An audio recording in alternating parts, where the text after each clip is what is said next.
4장 15절 말씀, 한 절 말씀 제가 한번 봉독하도록 하겠습니다.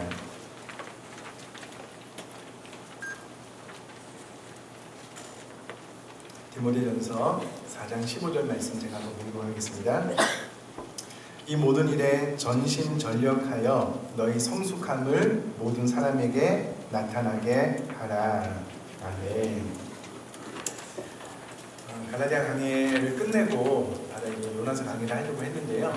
좀 강해 자체가 좀 이렇게 딱딱한 것이 있어서 몇 주 동안은 좀 부드럽고 편안하게 좀 설교를 하려고 준비를 했습니다. 오늘은 천고마비라는 제목으로 말씀을 드릴 텐데요.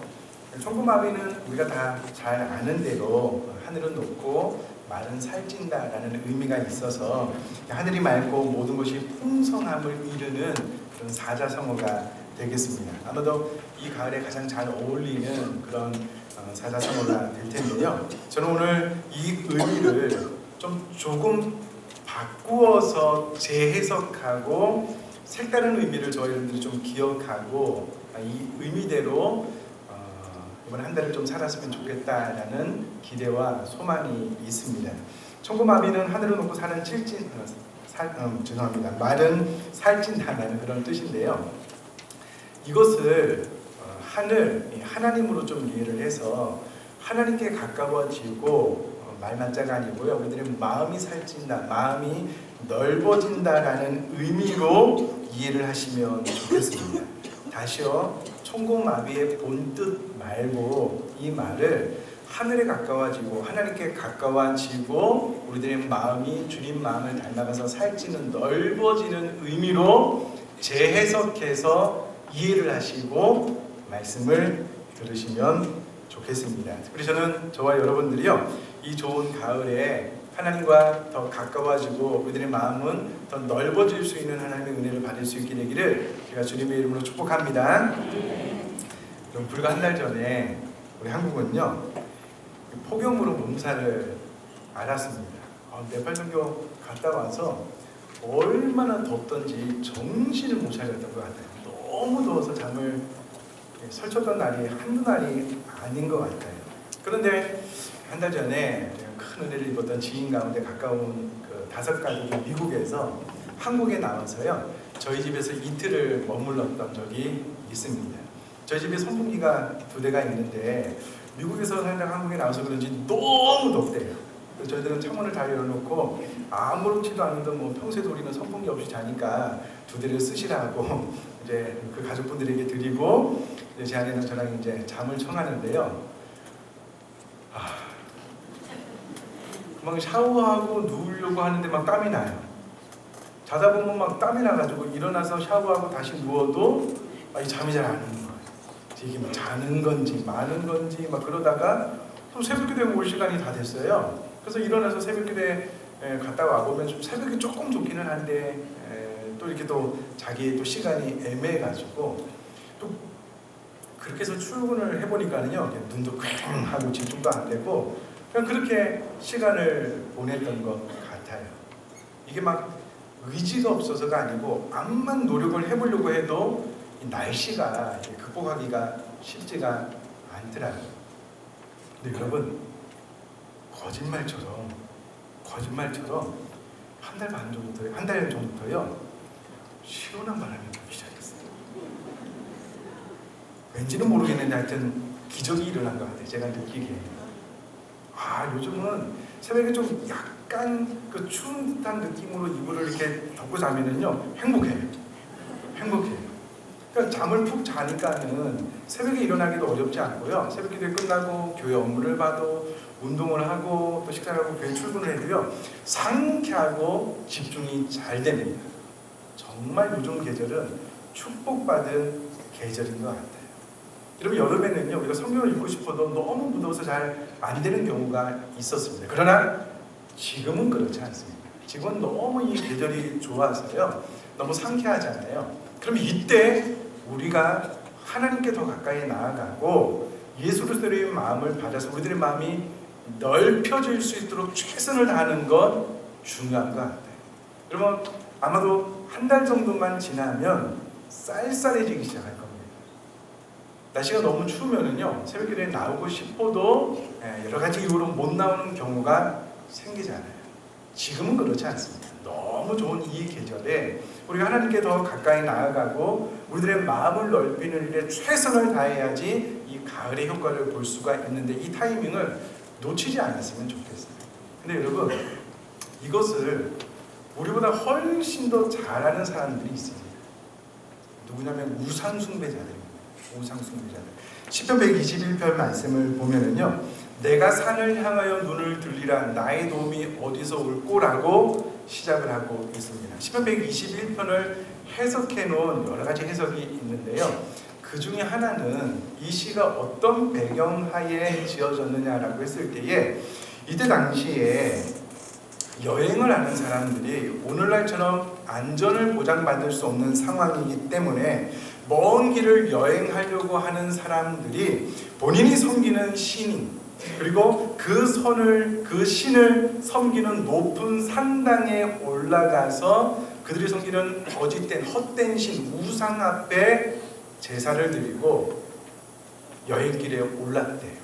그래서 여행을 하다가 다시 한번 그 높은 산에 지어진 산당을 보면서 나의 도움이 거짓신 그 헛된 우상 앞에서 온다라고 속아서 그렇게 살면서 사는 이들이 있었다는 거예요. 그런데 시편 121편을 지은 시인은 그 산당을 바라봤을 때 나의 도움이 과연 그 거짓신에게서 오느냐 아니라는 겁니다. 나의 도움은 천지를 지으신 하나님 아버지께서 온다라고 2절에 고백을 하고 있는 것이 시편 121편의 배경과 내용이 될 것입니다. 그런데 우리가 이 부분에 대해서 생각을 해볼 것이 있다라는 겁니다. 여러분, 고대에는요 신이 높은 산에 거한다라고 생각을 했습니다. 그래서 그 신과의 일치 혹은 신의 축복을 받으려면 신이 거하는 높은 산에 산당을 짓고 그곳에서 제사했다는 겁니다. 혹은 신이 높은 하늘에 있기 때문에 가장 높은 산에 산당을 지어서 제사를 하면 그래도 그들이 섬기는 신과 조금이라도 더 가까워지기 때문에 복받을 확률이 크다라고 생각을 해서 당시에 많은 사람들이요 높은 산에 산당을 지었다라는 겁니다. 그리고 먼 길을 떠나거나 여행을 가거나 어떤 특별한 일이 있으면요 그들이 높은 산에 지어놓은 그 산당까지 올라가서 제사를 기꺼이 드렸다라는 겁니다.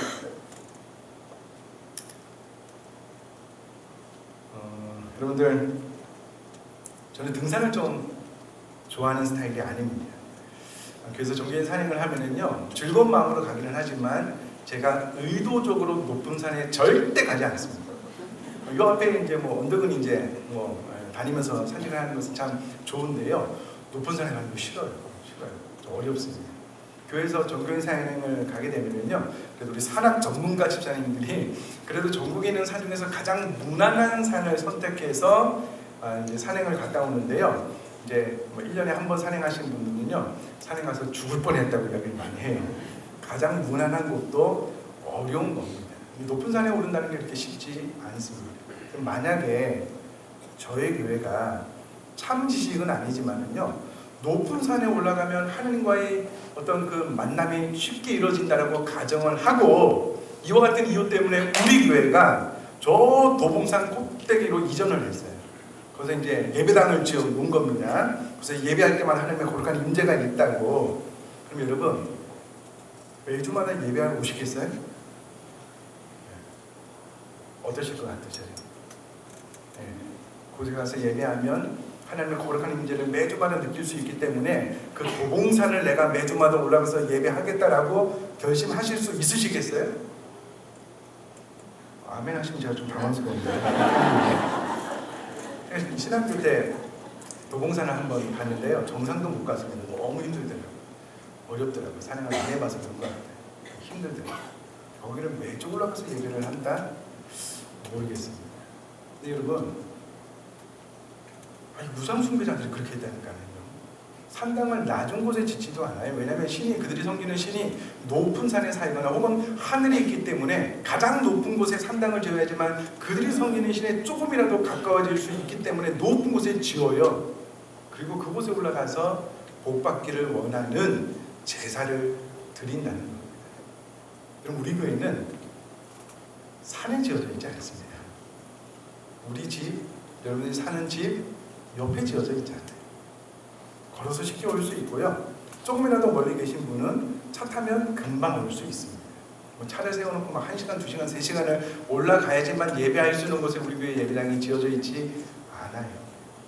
그러면 이 우상 숭배하는 자들은 그 높은 곳에 일부러 산당을 지어놓고 그곳에 올라가서 그들이 섬기는 헛된 신에게 제사하는 열정이 있는데 우리는 뭐냐는 거예요.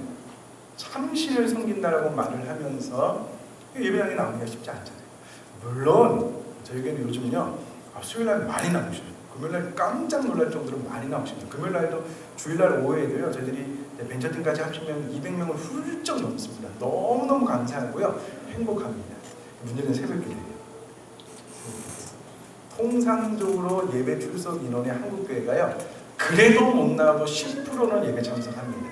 우리가 예배 참석이 한 480명 정도 하기 때문에요 한 48명 정도 나오면 좋겠는데 적게 나오면 한 20명, 많이 나오면 뭐 30명, 한 이 정도로 이제 새벽기도에 나오는데 요게 이제 관건입니다. 물론 멀리 계신 분들은 새벽기도에 안 나오시는 것이 아니라 그 근처에서 다 이제 참석을 하는데요. 물론 꼭 새벽기도에 나와서만은 아니겠지만 중요한 것은 우리가 이와 같은 마음으로 하나님을 바라보고 하나님을 갈망하는 가을이 되었으면 좋겠다라는 겁니다. 여러분 요즘처럼 기도하기 좋은 계절이 없습니다. 잠자리에 들면 너무 신선하게 하나님께서 우리에게 단잠을 주시잖아요. 웬만하면 푹 잘 수 있잖아요. 새벽에 일어서 나오는데 새벽 공기도 그렇게 아직은 차지 않잖아요. 그렇다면 겨울이 오기 전에, 차가운 겨울이 오기 전에 우리가 적어도 이 한 달만큼은 하나님 앞에 전심으로 한번 매달려 나가자라는 겁니다. 그럼 하나님과 가까워지려면 어떻게 하면 좋은가? 어렵지 않습니다. 인간관계를 생각해 보면 사람이 친해진다라고 했을 때에 어떻게 하면 친해지냐면요 함께 많은 시간을 보내면 됩니다. 특별히 많은 시간을 보낸다고 했을 때에 대화를 많이 나누면 됩니다. 그러니까 기도에 나와서 하나님과의 대화를 나누고요. 혹시 그렇지 못하다면 여러분 출근하시는 그네 차 안에서 지하철 안에서 하나님 앞에 내 마음을 말씀드리면 됩니다. 괜찮습니다. 일하시다가 혹은 삶이 너무 어렵고 힘들면 하나님 앞에 주님 좀 도와주십시오 라고 기도만 해도요 우리 등 뒤에 소리를 푸근하게 안아주시는 하나님을 경험할 때가 있습니다. 그러면 하나님이 더 좋은 거예요. 더 친밀해지는 겁니다. 혹은 하나님의 사역을 감당하면서 하나님의 도우심을 구하고 또 하나님이 내 삶을 사실은 하나님의 사역을 돕는다라는 느낌을 받을 때에 하나님과 동행한다라는 느낌을 받게 되고요. 그런 과정을 통해서 우리는 하나님과의 친밀함을 경험할 수 있고 하나님과 더 가까워질 수 있는 겁니다. 이 아름다운 계절 가을에 어떻게든 하나님 앞으로 더 가까이 나아가 하나님과의 친밀함을 경험할 수 있는 저와 여러분 될 수 있기를 제가 주님의 이름으로 축복합니다. 꼭 그렇게 되셨으면 좋겠습니다. 또 하나는 마음이 커진다라는 겁니다. 마음이 살찐다, 마음이 넓어진다. 결국은 그리스도의 마음을 배우는 것을 의미하는데 어떻게 보면 그리스도의 마음을 배울 수 있는가 여러 가지 방법이 있겠지만 쉽게 우리가 지금까지 늘 해왔던 묵상, 하나님의 말씀을 늘 묵상하는 겁니다. 주야로 아침 저녁으로 특별히 나를 위해서 희생하신 예수 그리스도의 십자가 사랑들을 계속해서 묵상하시는 겁니다. 생각하시는 겁니다. 이 과정을 통해서 우리들의 마음이 넓어지고 깊어지게 되어져 있습니다. 또 하나 꼭 추천해드리고 싶은 것은 여러분 뭐니 해도 우리들의 마음이 넓어지려면요 책을 읽으셔야 됩니다. 그리고 경건서적을 이 가을에 좀 많이 읽으시면 좋겠습니다. 저도 얼마 전에 책을 몇 권 사왔는데요. 역시나 책을 읽으면 마음이 양식이 되더라고요. 이 생각이 폭이 넓어지고요. 생각이 유연해지더라고요. 또 생각하는 또 다른 방식이 책을 읽는 가운데 배워지더라고요. 그럼 절대 흘려듣지 않으셨으면 좋겠습니다. 특별히 이 한국이요. 요즘 책을 읽는 사람들이 점점 줄어든대요. 양도 줄어들고 그래서 출판사들이 참 어려움을 많이 호소하고 있는 이때에 저희들은 역행적으로 성경도 또 경동서정도 많이 읽으셨으면 좋겠습니다. 특별히 곧 진행할 우리 특별 새벽기도에 존 비비어 목사님이 쓰신 존중이라는 책을 가지고 특별 새벽기도를 인도할 텐데요. 제가 읽어보니까 너무 좋아요. 미리 사서 읽으시면 도움이 많이 될 것이고요. 어렵지 않습니다. 그냥 인터넷에 들어가서 기독교 베스트셀러는 이렇게 검색을 해봐도요.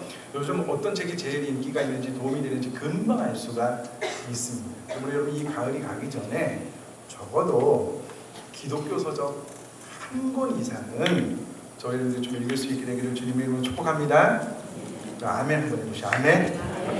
걸려드는 것 같은데 꼭 그렇게 되셨으면 좋겠어요. 꼭이요. 왜냐면 책을 읽음으로써만 우리에게 주어지는 독특하고 탁월한 어떤 은혜들이 있거든요. 그거는 다른 것을 통해서 경험해 볼 수 없기 때문에 저희는 좀 경건서적을 많이 읽는 10월 한 달 되었으면 좋겠습니다. 자, 하나님과 더 가까워지고 마음이 넓어진다는 이 두 가지 천고마비의 또 다른 의미를 마음에 새기면서 제일 좀 좋은 예화를 하나 소개시켜 드리려고 하는데요. 오리슨 스웨튼 마든이라는 사람이 있는데 이분은 1850년에 미국 동북부에 위치한 뉴햄프셔라는 지역에서 태어나서 1920년에 세상을 뜨신 분인데요. 이분은 성공에 대해서 연구했던 대표적인 사람 가운데 한 분입니다. 정말 많은 영향력을 끼친 그런 분인데 이분의 어린 시절은 참 불행했습니다. 왜 그러냐면 이 마든이라는 분이요, 태어나고 난 이후에 본인이 3살 때 어머니가 세상을 떠났습니다. 그리고 본인이 7살이 되던 때에 아버지가 세상을 떠났습니다. 그리고 이 고전을 맡게 된 후견인이 즉시로 이 어린 마든을요 일터로 내몰았습니다. 그래서 어릴 때부터 아주 험난한 시간을 살 수밖에 없었습니다. 낮에는 손에 피가 나도록 일을 했고요. 밤에는 빨래와 청소를 해야 되는데 이것도 좋은 분위기에 산 것이 아니고 때로는 채찍에 맞아가면서 발길질을 당하면서 또 제대로 먹지도 못하면서 불행한 시간을 보냈답니다. 어린 시절에 3살 때 어머니가 돌아가시고 7살 때 아버지가 돌아가시고 이 후견인이 이렇게 나쁜 사람이니 어떤 삶의 소망을 가질 수 있겠습니까? 그러다가 시골 농장 다락방에서 책 한 권을 발견하게 되었는데요. 이 책 한 권이 이 마든이라는 사람의 전체 인생을 바꾸어 놓았다라고 고백을 하는데 이 책이 어떤 책이냐면 이 스코틀랜드의 의사이자 신문 편집자, 철도회사 서기관이었던 사무엘 스마일즈라는 분이 쓰신 자조론이라는 책이었습니다. 자립의 방법으로 성공하는 인생을 이야기한 책을 통해서 나도 내 인생을 주도적으로 살아야 되겠구나. 다른 사람에게 휘둘리는 인생이 아니라 내가 내 인생을 주도적으로 계획하고 디자인하고 그 삶을 실천해 나가는 그런 인생이 되어야 되겠구나라는 것을 깨닫게 됩니다. 그리고 나서 마든이 17세가 되어 성인이 됐을 때에 후견인의 영향력을 떠나가서요. 밤에는 그가 17년 전에 해보지 못했던 글을 읽고 공부를 하기 시작했고요. 낮에는 생계를 위해서 웨이터로 일을 했는데 그야말로 주경야독의 생활을 하게 되었습니다. 그런데 이 17세부터 그가 본격적으로 공부를 했음에도 불구하고 이 공부에 대한 갈망이 있었는지 놀라운 일이 일어나게 되었습니다. 뉴런던 아카데미, 보스턴 대학, 하버드 의대, 보스턴 로스쿨을 졸업하게 되었고요. 그가 식당 가구, 호텔과 부동산을 사들이는 등 기업가로서 활동을 한 결과 나이 32이 되었을 때 재정적으로 이미 안정을 취할 수 있게 되자 본인처럼 어려운 삶을 사는 이들을 좀 도와야 되겠다, 격려해야 되겠다라고 생각을 하고 세상에서 의미 있는 누군가가 되려고 노력하는 사람들을 위하여 시간을 보내기 시작했답니다. 그들에게 글도 보내고 격려하는 사역을 하자 이 피드백이 너무 좋은 거예요. 독자들로부터 수많은 감사 편지를 받게 되자 내가 이 일을 좀 계속 해야 되겠다라고 생각을 하는 나머지 이 마든이라는 사람이요, 석세스, 성공이라는 잡지에 창간을 결심하게 됩니다. 그리고 이 잡지는 많은 사람들을 유익하게 했는데 많은 독자들로 하여금 새로운 삶을 살게 되었고요. 당시 가장 성공하고 영향력 있는 인물들을 하나하나 인터뷰해서 그 내용을 썼기 때문에 미국 사회에서요 특별한 자리를 차지하는 잡지가 되었다는 겁니다. 그 가운데 이 마든이라는 사람이 에디슨을 인터뷰한 것을 잊지 못해서 훗날 그가 지은 책에서 이렇게 소개를 하고 있습니다. 에디슨을 인터뷰를 했는데요. 이 에디슨의 성공 비결이 무엇인가 물어봤대요. 그런데 에디슨이 이렇게 대답을 했대요. 잘 한번 들어보십시오. 한 가지 일에 끊임없이 육체적, 정신적 에너지를 쏟아붓는 집중력, 이것이 있으면 누구라도 성공할 수 있다. 이렇게 대답을 한 겁니다. 한 번 더요. 한 가지 일에 끊임없이 육체적, 정신적 에너지를 쏟아붓는 집중력이 있으면 성공할 수 있고 나는 이것이 성공의 비결이다라고 생각을 한다라고 에디슨이 대답을 한 거예요. 이 대답에 마들리는 사람이 참 감동을 받고요. 그가 나중에 쓴 책에 또 이것을 재해석해서 이렇게 이야기를 했습니다. 만일 당신이 하나의 목표에 집중하고 악착같이 붙잡고 노력한다면 어느 것도 당신을 막을 수 없다. 꿈에 집중하라 라는 이야기를 했다라는 겁니다. 마지막으로 집중력이 참 중요하다. 내가 원하는 어떤 꿈에 집중해서 애착을 가지고 최선을 다할 때에 그 모든 것들을 이루어낼 수 있다라고 이야기를 했는데 여러분 이 집중력을 이미 오래전에 성경이 다른 표현으로 전심전력이다라고 이야기를 하고 있습니다. 이게 갖다 붙인 게 아니고요. 이 전심이라는 말을 원어로 보면 풀어서 이야기하면은요. 이 일에 내 자신을 푹 담그라. 마음과 영혼을 다해서 그것들에 내 자신을 헌신하라 라는 뜻을 가지고 있는 것이 전심, 전력이 의미하는 바라는 겁니다. 그러니까 여기서 말하는 이 일은 사도 바울이 그 믿음의 아들 디모데에게 이미 이야기를 했던 믿는 자들에게 본이 되는 일, 그리고 하나님의 말씀을 읽는 것, 그리고 권하는 것, 가르치는 것, 은사를 사용하는 일에 자신의 전 존재를 푹 담그고 몰두할 것을 권면하는 그런 내용입니다. 그러니까 이와 같은 일에 네가 마음과 영혼을 다해서 내 자신을 헌신하면 믿음의 진보 성숙이 있을 것이다 라고 사도 바울이 일찍 이야기를 했고요. 전심전력과 맥을 같이 해서 우리가 집중력을 가지고 이 가을에 하나님께 가까이 나아가려고 노력을 하고요. 우리 마음을 넓히기 위해서 내가 성경도 읽고 기도도 하고 경건 서적도 읽겠다라는 집중력을 잃지 않으면 우리가 이 천고마비의 또 다른 의미를 이룰 수 있다는 겁니다. 특별히 이 진보가 똑바로 나아가다, 전진하다, 지금 우리가 읽는 성경에는 성숙함이다라고 이야기를 하고 있는데요. 저는 이것을 세워져 간다라고 또 다른 의미로 좀 설명을 드리고 싶습니다.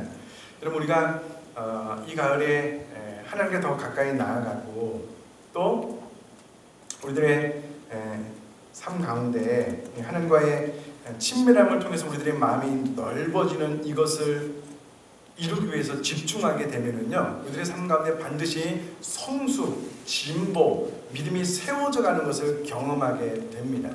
여러분, 저는 밀라기지구를 지나갈 때마다 깜짝깜짝 놀랄 때가 한두 번이 아닙니다. 저 상가 건물을 못 봤는데요, 벌써 10층 이상이 지어져 있어요. 하루가 다르게 이 아파트 건물이 들어서는데요, 정말 높고 견고하고 튼튼하게 세워져 나가는 것을 보면서 깜짝깜짝 놀랄 때가 있습니다. 그러면서 저는 제 영혼을 좀 돌아보게 돼요. 저 아파트나 건물을 짓는 사람이 뚜렷한 설계도를 가지고 매일매일 하루가 다르게 정확하게 그 집을 아름답게 세워져 나가고 있는데 나의 신앙생활, 나의 인격, 나의 믿음은 과연 저렇게 잘 세워져 나가고 있을까? 세워져 나가고 있을까? 하루가 다르게 이 건물이 올라가더라고요. 지난 수십 년 동안 신앙생활을 하면서 나의 믿음 생활은 잘 세워져 가고 있느냐는 겁니다. 우리나라가 경제의 지진으로 인해서 국민들의 마음이 좀 많이 두려움을 갖고 있는데요. 이런 말세가 되면 불로써 우리들의 믿음을 시험한다라고 기록을 하고 있습니다. 잘 세워진 것 같지만 불로써 시험하면은요 탈탈탈 털리는 거예요. 흔들리면 이게 다 무너져 버리면 하나님 앞에 상급이 없는 겁니다. 그럼 한번 우리 스스로를 생각해 보셨으면 좋겠습니다. 지금 나는 믿음의 진보, 믿음의 성숙함, 내 믿음은 과거에 비해서 현저하게 높고 견고하게 잘 세워져 있느냐는 겁니다. 늘 이게 좀 세워지는 것 같다가 조그만 시험과 어려움이 오면 그냥 무너져 내립니다. 이제는 좀 내가 자립신앙을 가질 수 있을 것 같다라고 생각을 했는데 조금만 환경이 좀 바뀌면 또 무너져 내립니다. 늘 이와 같은 신앙생활을 반복하고 있다면 그것은 나에게 문제가 있는 것이 되겠죠. 여러분, 밀라기지구를 지날 때마다 저렇게 높이 세워지는 건물처럼 저희 여러분들의 신앙이 그렇게 견고하게 잘 세워질 수 있기를 제가 주님의 이름으로 축복합니다.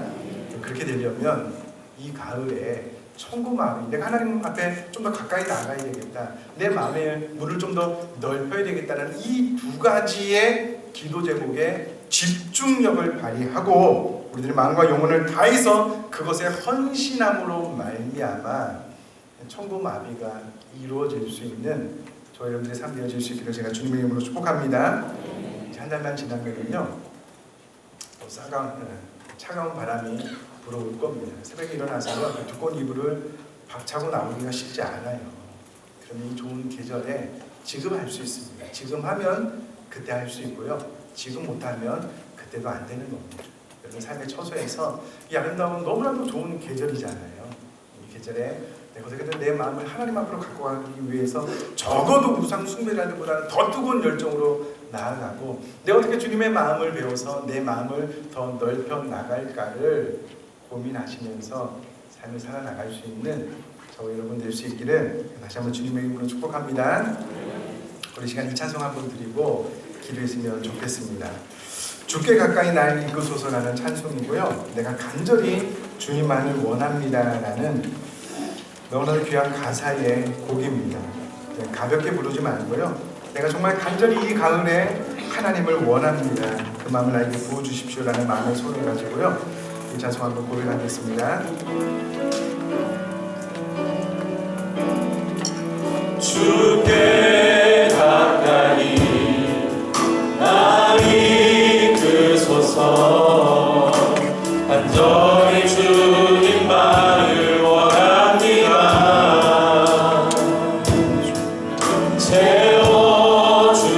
채워주소서 주의 사랑을 진정한 찬양 드릴 수 있도록 주께 가까이 날 이끄소서 간절히 주님만을 원합니다.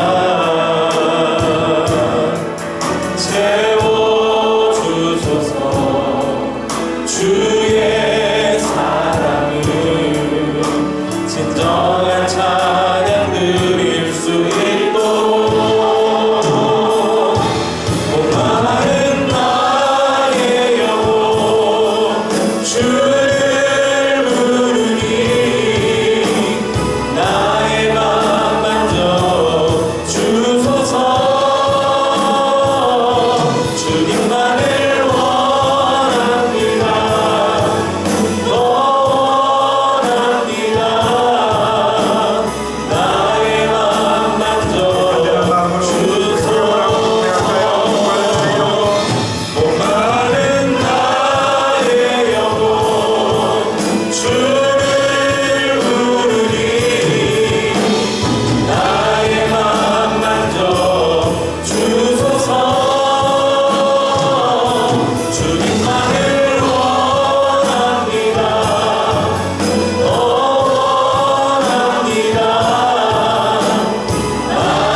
나를 사랑하는 자들이 나의 사랑을 이루며 나를 간절히 찾는 자가 나를 만날 것이다 라고 분명히 약속하고 있습니다.